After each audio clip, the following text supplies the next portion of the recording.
Bonjour, bienvenue à vous. Alors nous sommes aujourd'hui le troisième jour de notre série de 12 actions que je partagerai avec vous en 12 jours. Alors aujourd'hui on va parler du fait d'avoir un site responsive. Je sais, vous l'avez déjà entendu, mais combien encore est-ce que je vois de sites qui ne sont pas adaptés aux écrans mobiles?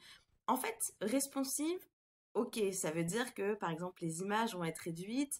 Ça veut dire aussi que par exemple des images vont se mettre les unes au-dessus des autres plutôt que d'être complètement ratatinées pour pouvoir tenir sur un écran mobile. Mais ça veut dire aussi que vos textes restent lisibles. Ça veut dire aussi que vos titres ne sont pas complètement disproportionnés par rapport au reste du contenu de votre site internet. Un site responsive, donc n'oubliez pas, très rapidement, pour ceux qui ne savent pas, donc c'est simplement la capacité de votre site à s'adapter aux différentes dimensions des écrans mobiles. Par écran mobile, on entend smartphone, tablette, etc. et les différentes dimensions des ordinateurs aussi. Depuis 2015, ce critère-là est important au niveau du référencement naturel. Pour Google, c'est vraiment quelque chose qui est pris en compte. Donc voilà, pourquoi est-ce que c'est vraiment clé? Et puis il n'y a pas que ça, il faut savoir que de plus en plus d'internautes surfent, naviguent sur le web via leurs écrans mobiles.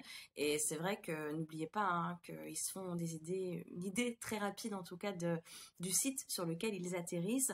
Et si le site n'est pas adapté à la dimension de l'écran sur lequel ils consultent, ils vont partir très très vite.